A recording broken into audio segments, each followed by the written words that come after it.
Three. Hi there, Hollywood Times viewers. Today we're joined by singer-songwriter PJ Pacifico. Hey, how's it going? It's going well. Thanks so much for having me. So, first of all, I wanted to ask, what do your initials stand for? Paul Joseph. Oh, Joseph. Wow, I like that Yeah, name. Were you named thank after someone special? my father. Yeah, I'm a junior.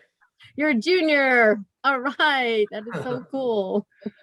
Yeah, it's the name they gave me, and it works just like the beer.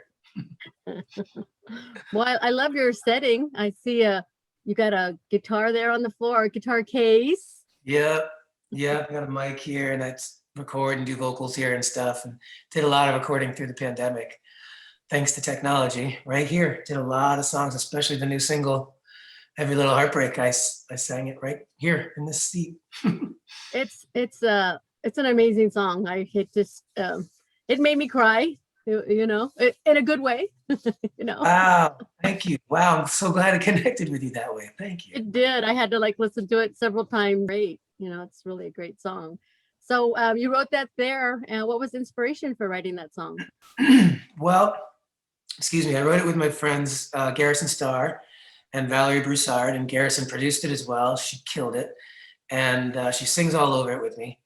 So we got together this time last year, maybe a little earlier. I think it was end of March, and the pandemic was fresh, and I was definitely in a weird spot. I'm a cancer survivor, so I don't have a spleen, so I knew that I was at high risk. So I was kind of, yeah, in a weird spot, safe to say. And so I got to talking with them, like a lot of it during the session before we even started writing. And at the end of the discussion, we just decided that we wanted to write something anthemic and uplifting because we knew the pandemic and lockdown would eventually end, and people want to, come out swinging, like, and have a great time and jump right back into life and go nuts again, I would think. So we kind of wanted to write that type of a vibe, and taking a risk when the time is right, especially on romance, career, moving across the country, whatever it may be. So, and the release kind of worked out well with kind of everything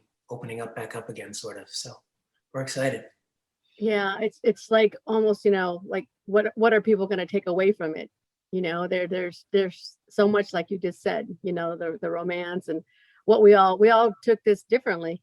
How did it affect us, the pandemic and stuff? Yeah. Yeah, I'm hearing all different types of stories about people's reactions to the song through the pandemic and what it means to them pre and post pandemic. And it's just, it's an interesting time for sure, to say the least. Can you share some of the stories you're hearing from your song, how it's affecting people? It's giving people the courage to try stuff they haven't done before, basically. And that's exactly what I wanted to do. That was the whole message behind it, And a friend of mine told me she's starting a new career that she's always wanted to start, and like another person said that it made them want to reach out to their friends and family more, which I thought was really personal and cool. And that's definitely something I've learned through the pandemic that I got to be better at, is to be more present with my friends and family, especially my family. I got into the habit of, getting the scheduled Zoom with them, and that should continue. I think we all deserve that. Yeah, Zoom's been an amazing thing, because it forced us to like me have to work from home, which is great now. I love it. It's like I don't want to go back to work, and doing interviews now. It's pretty cool to have Zoom, to be able to see someone, sort of face to face and still be safe. Right, right. I mean, what would we have done without, if this happened 20 years ago? I don't know what we would have done. It would have been a lot different. Yeah, because we all had, we couldn't celebrate our milestone birthdays if we had, and God forbid if someone passed away, which was horrible last year. You couldn't even be at a funeral. That to me was really hard. I lost someone close, and not being able to, and even an uncle passed away, and not to be able to be there, that made it really hard. So Yeah, I had a couple people pass away. Some people I know missed graduations and birthdays, and yeah. but it's behind us now, we think. Yeah, we're hoping so. So Right. you said you wrote were able to write several songs during the pandemic. You've got some other ones coming up, following up from this one, because I know this one's going to just rise, rise, rise. Oh, thanks so much. Yeah, I wrote a ton, probably like, I don't know, 25, 30. Like I just found my core group of writers and producers that I work with, and they were all game to work, and let's use our time wisely. So we just cranked them out. And yeah, I got a new album coming out. I think it's slated for late summer, early fall. There's going to be another single or two after Every Little Heartbreak as well. And yeah, there's more to come for sure. And I'm in a band with Valerie Broussard, who co-wrote Every Little Heartbreak with me.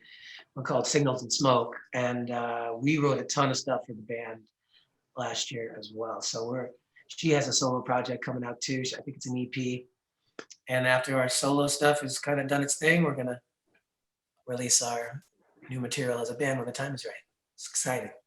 Oh, cool. So you guys talking about maybe getting together for live concerts later in the year? Have you talked about that?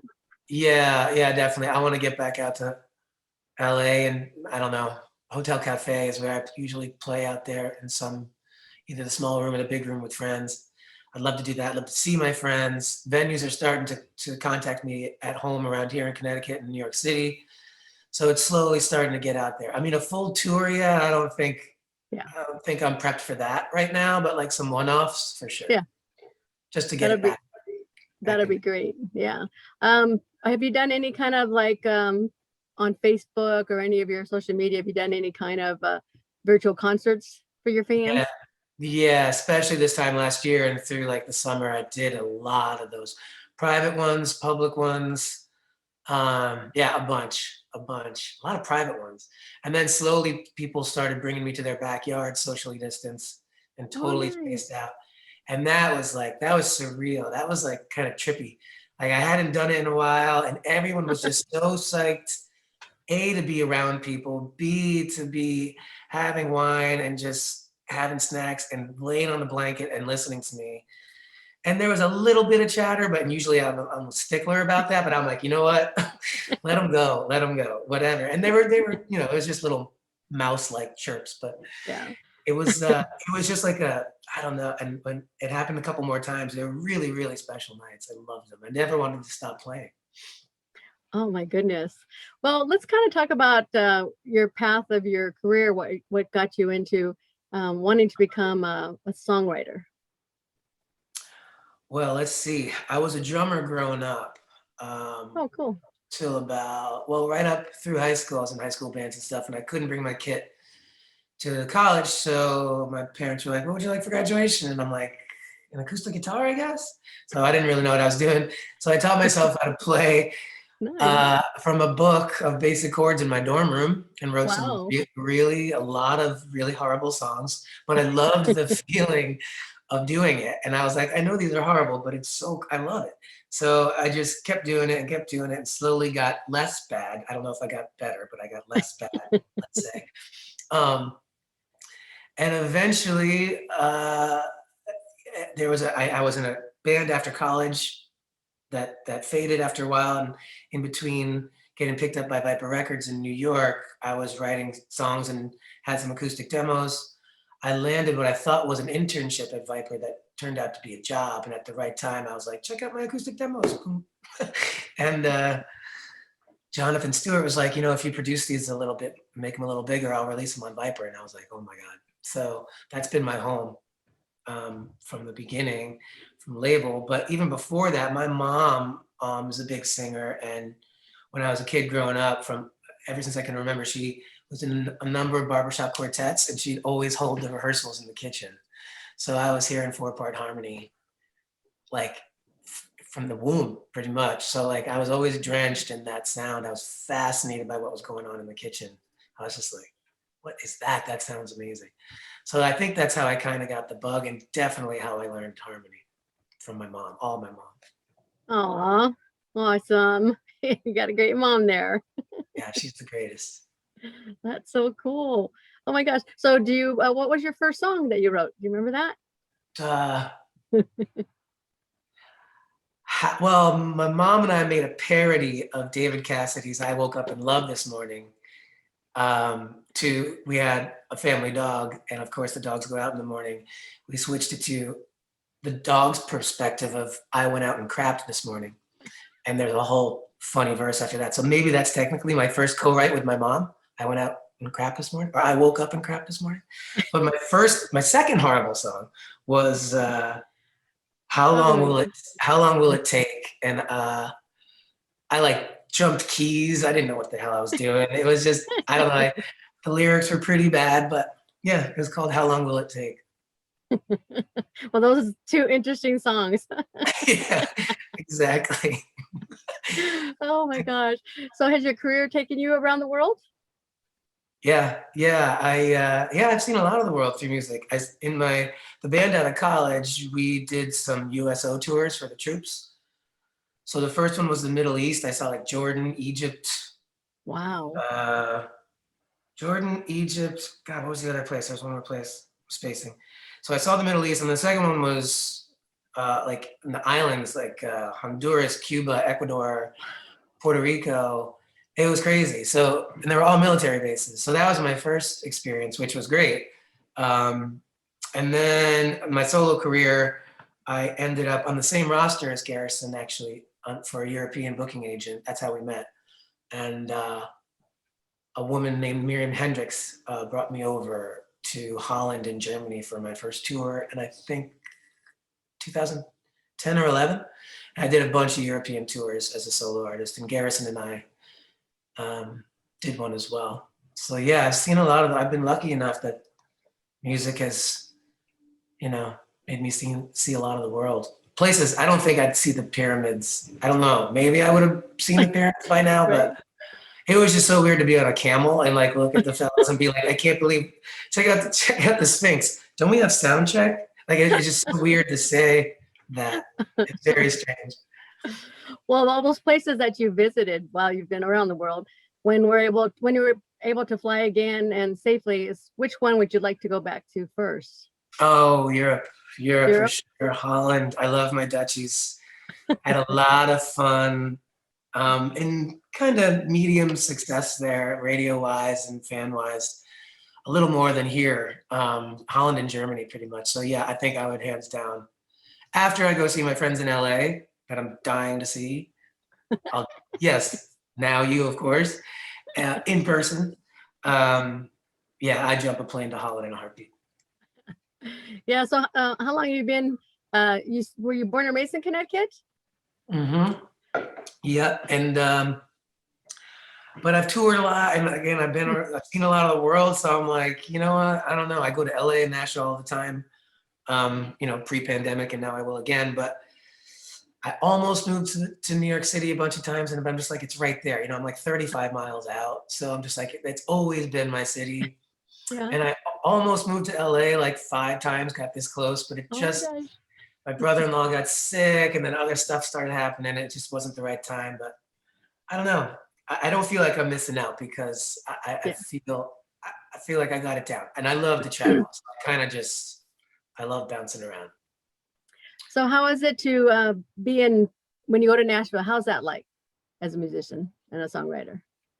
It's great. You're in the middle of the best, pretty much, songwriting wise. Yeah. And it's like LA too, like everyone you either go to dinner with or people you met, if you're like, you're done with your session for the day and the person you're staying with says, hey, we're going over to so-and-so's tonight for a barbecue. Don't worry, you'll love them. They're great. And they don't say who they are, but they could be like a member of Wilco or, like anybody can, when you're in the middle of like around here, I'm not really, people could be a banker or a lawyer, blah, blah, blah. But Nashville and LA, everybody's in the biz in some manner, and that's what I love about it. But that's the reason I started going there was because my dad, when I took the leap to like really do this, he was like, all right, because I was a hockey player growing up and I bailed on that. So he's like, all right, if you're gonna do this music thing, what you should do, like with anything, is go physically plant yourself in the middle of the best, because you're only going to get better, and that's when stuff happens. You gotta go. You gotta physically go. And I'm like, all right, I can dig that. So he was right. as soon as I started going to LA and Nashville, stuff started happening, like really started to happen.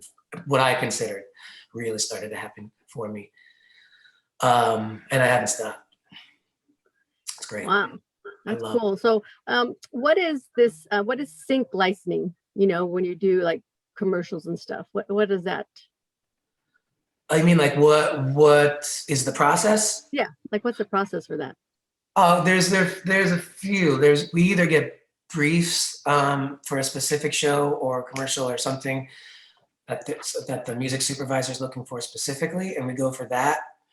But after doing it for a bunch of years, we kind of, and my friends have taught me this for sure. I learned this all from my friends, that there's a sync style of songwriting, and then there's a song style of songwriting for sure, and a rocks, whatever. Everything's there's Okay, definitely a lane for sync. You got to be like super bland. You know, you got to write a song about the sky being blue, but you can't say the sky's being, you can't say blue. You know, like you got to, really? it's tricks to, like, that's just an example, but like Okay, you kind yeah. of got to be universal and timeless and really bland. So there's kind of a trick to it. And then when we feel like we nailed it, we hand it in to our publishers or licensing people, and then they pitch it like crazy as best they can for any placement they can get that's looking for that type of song. And that's how And you also do the television shows that you've been involved with the music. Oh, yeah, cool. yeah, pretty much. Sometimes we don't always know what we're writing for. Okay. Sometimes, like, you know, in the first 45 minutes, I'd say, of a session to an hour, half hour, somewhere in there, especially if you haven't worked with the person before, you're just talking. You're talking about your day or your family or what's going on in your breakup or whatever. You're just getting to know each other and loosen up a little bit. And usually in that 45 minutes to an hour, the song kind of evolves, or we at least know what we're going to go for because we've already started talking about it. And sometimes a few lyrics have come out already. And just in those conversations, those are the kind of lyrics I love, conversational lyrics. So sometimes we'll just, you know, all right, well, let's touch on that vibe of, like, I don't know, for example, Valerie and I wrote a song once called Coming Up for Air, and it worked for us. But that's a pretty, coming up for air can work for a lot of things. It's like a relief of some sort, you know? So we liked that title, and the producer started a vibe, and then we just started to sing and plug lyrics in on top of his track, and bloop, it all came to be. Which one was the funnest one to work on? Did you have Uh, Funnest session. Oh man. There have been many. I don't know what I'm allowed to talk about on this, but okay? That's okay. there's been many. There was one I wrote outside in Washington Square Park with my buddy Zach Berkman. It was actually one of my favorite sessions, one of my first and favorite sessions, just because I was so nervous. And it was a beautiful day, and we were on a park bench, and we literally wrote a song that worked, and outside on a park bench on a beautiful day. And, you know, hit our voice memos on our phone, and that was our way that we remembered it. And he's a producer, and he went back and put it all together, and it worked. So that's an example of how it can be. And then there's, you know, I'm always 99.9% of the time I end up being lifelong friends with these people. Like, we all just click. Cool. I love everyone I work with. That's a great way to make friends. Yeah, totally. I can't really nail one down, but and I don't want to sound corny and like say I love them all, but I really do. Well, that's cool. That's why you do what you do. Yeah. I'm Oh, I wanted to know if you could share a story about the funniest mistake you made when you were first starting. I recently said this in an interview as well. I'll say it again. I haven't told the story in a while, and it was a typed interview, so I haven't spoken it. It was I interned at a music management company in New York right out of college, and Joe Jackson was a client. And the band that I was in at the time, I was one of the front men, and a friend of mine was we always sang in harmony. It was like a duo band. So long story short, we got offered 3 or 4 shows opening up for Joe on his then tour as the duo. So the first night went great. It was in DC. The second night was back up in Port Chester, New York, and we kind of considered that a home gig. I had a bunch of friends and family there, and all these shows were sold out. And we were a little loosened up because DC went so well the night before. So we had a couple beers backstage, but this had nothing to do with beer. But we had a couple beers backstage, and this British guy comes in, a member of Joe's crew, and says, last night when your house lights went down and your set was over, we came out with our flashlights and we exit stage left. But tonight it's going to be exit stage right. So just keep that in mind. Okay, peace. And left. And he kind of said it so fast, and I was so like hyped for the show, and it was sold out. I had a beer in my hand, and this guy's talking to me in a British accent, and I just zoned out. I didn't really hear him.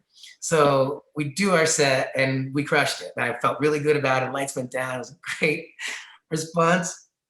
And I guess the urchins came out with the flashlights, and I was just auto mode zombie boy, like, and I took a left. And as soon as I took a left, I hear Craig, my partner at the time, he goes, dude, where are you going? And the next thing I feel is my shin connecting with the guitarist monitor, and the bottle of Evian falls out of my hand all over his guitar pedals. Somehow I like landed with, I kept my guitar in the air, but like my shin, I had a Titleist on my shin, like that big. Oh my gosh. And like, I thought we got fired, but then they broke my stones for the remainder of the shows. But and I heard the first like 4 or 5 rows just absolutely lose it. Like they started laughing so hard. And I got up and took it down. I kind of, you know. So that's priceless. I owned it. So yeah, that's for you. That's just one that comes to mind. There are many embarrassing moments. I also started a festival in front of a crowd of a couple thousand with the capo on the wrong fret with a full band. That didn't go over too well.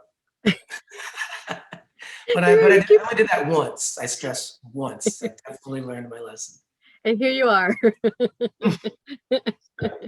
Still strong in your career. I know. Crushing. Oh my gosh. I have to say that your glasses are awesome. I like your glasses. Oh, thank you very much. My girlfriend got them for super me. Cool. I can't take them off. They're Caddis, Caddis. Oh my God, I love them. I love them. I have a few. They fit your face so well. Oh, thanks so much. I put them on and I was like, okay. They were actually hers, and I'm like, all right, I'm stealing these. I like them. That's so cool. Oh my gosh. Thank you. Boy. Okay. Also wanted to know, who are your musical influences? Oh, I'm a mutt when it comes to that. Let's see. Like I started AC/DC, Kiss, and morphed into my aunt putting on Fleetwood Mac and James Taylor, CSN, all the folkies, Jackson Brown. Loved that sound from an early age, acoustic and harmony. Then I started skateboarding, so I went like total punk and hardcore. And then into new wave, Smith, The Cure, all of that stuff. Delamitri, Jane's Addiction, God, Peter Gabriel. I'm just randomly throwing out genres and ages. Just cool. So many. Hip hop. I lived through 90s hip hop coming of age, not 90s, but the hip hop coming up, and then the important 90s era of hip hop, which was very, a legendary era. So I'm lucky. I've seen a lot of stuff emerge. I've seen a lot of, and then recently EDM I've been into, and super pop, and like, I don't know. I just love a good song, pretty much. Yeah. So is there anyone out there you'd like to, either write with or perform with?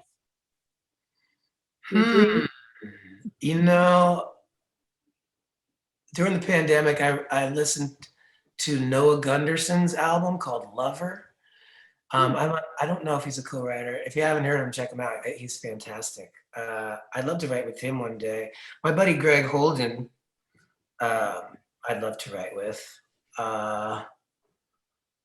Yeah, I mean, I do have a wish list for sure, but off the top of my head, those are two guys I think we could make something cool.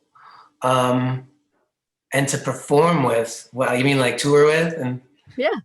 Or do a duet with, Oh yeah.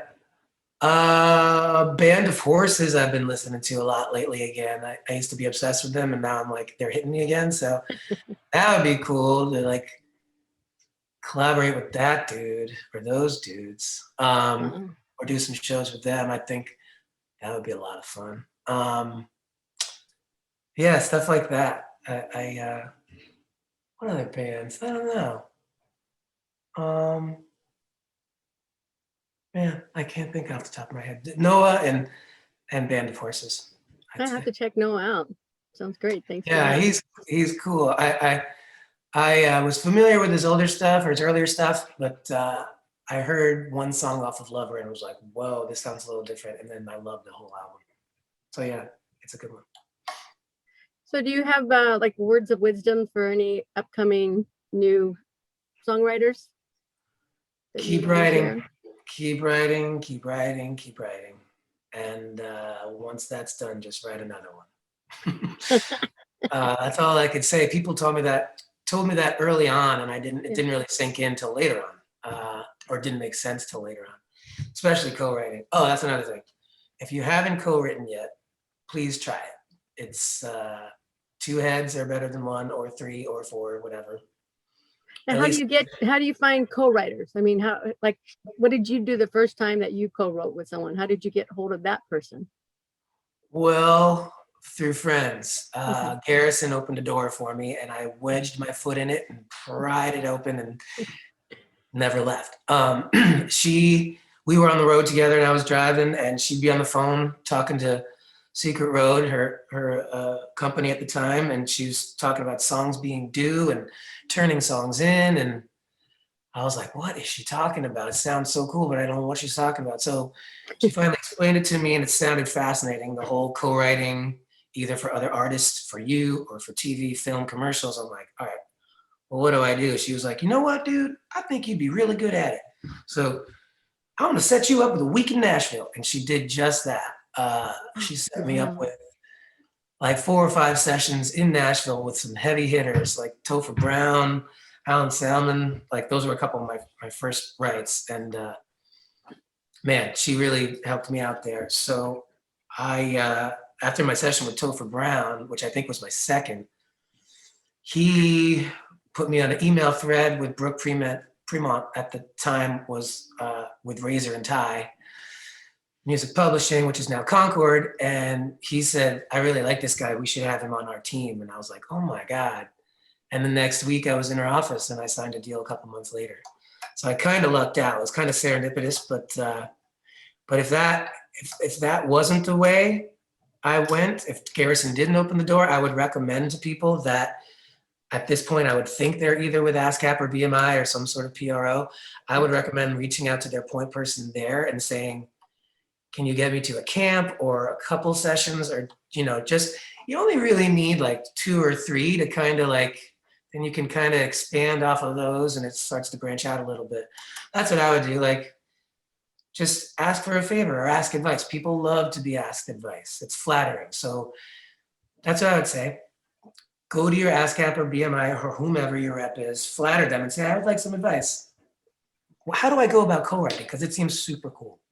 That's what I would do. Awesome. That sounds like some great advice. Thanks. So let us know, what is your social media? How do we find you out there? I got to get this right or else the marketing people will yell at me. Okay, take it slow. I'll take it really slow. Okay, it's my name. It's pretty much just my name, pjpacifico.com. Instagram is PJ Pacifico. Twitter is PJ Pacifico. Okay. My Facebook page is p.j.pacifico. They got the initials in there. But other than that, I'm all PJ Pacifico everywhere. And are you involved in this TikTok movement?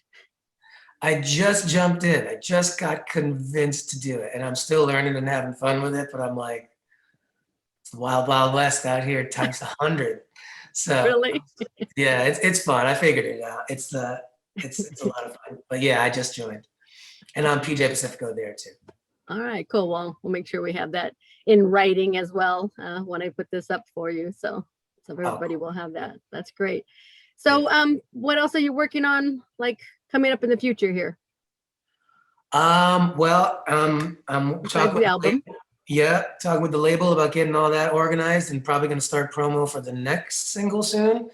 In between, I have sessions here and there. I have, like 1 or 2 a week or so. but always a song that I'm working on for Sync or someone else. So so the next single, then the album, and then the Signals and Smoke stuff, probably the top of 22 or somewhere in there, I would think, maybe whenever the time is right.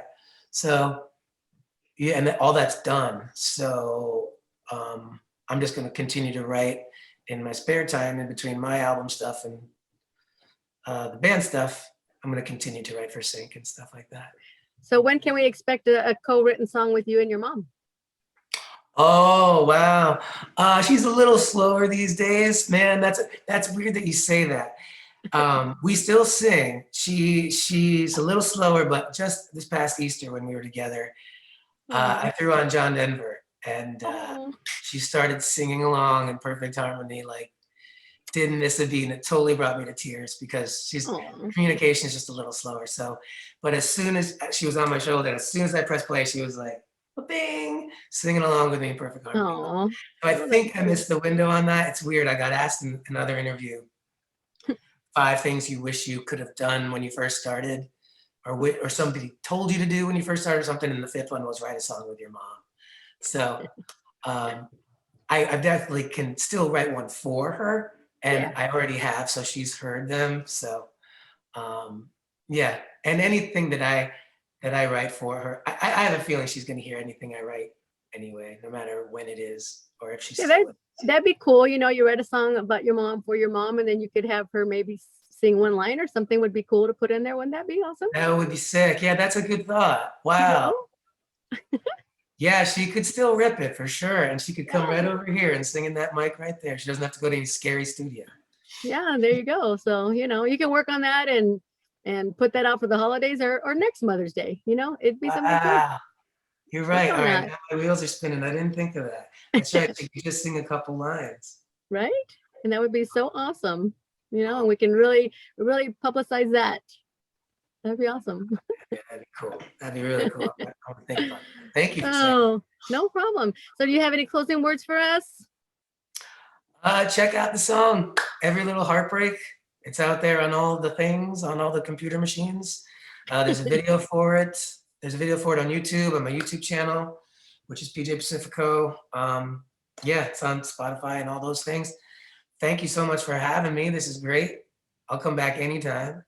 Yeah, well, we want to talk to you when you got the next single, and definitely for your album. And we look forward to you coming out to Hollywood, you know, when that happens. So, you know, we can get a live interview with you too, you know, face to face. That would be amazing. If it could work out, that would be face to face next time. That would be sick. Yeah, it sounds good. Well, we'll go ahead and post all your social media. Make sure we get the link to the new single and also the video. I'll go back and watch that now. Awesome. Beautiful. Thank you so much, Judy. Yeah, well, I appreciate you taking the time to dial in with us. I appreciate you having me on. This has been wonderful. Thank you.